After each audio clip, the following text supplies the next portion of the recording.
ശ്രീരാമനാമമുരുവിട്ടുണർന്നെണീക്കാം, ശ്രീരാമപാദ നളിനം ദിനേന നമസ്കരിക്കാം.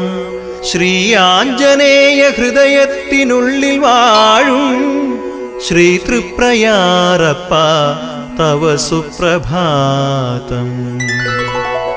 രാമായണത്തിൽ അതിമഹത്വമെഴുന്ന ശ്ലോകം രാമം ദശരഥമെന്നു മനസ്സിലോർത്തിടുമ്പോൾ ഈ ലോകമാകെ നന്മ കനിഞ്ഞു നൽകി വാഴും ശ്രീ തൃപ്രയാരപ്പ തവ സുപ്രഭാതം.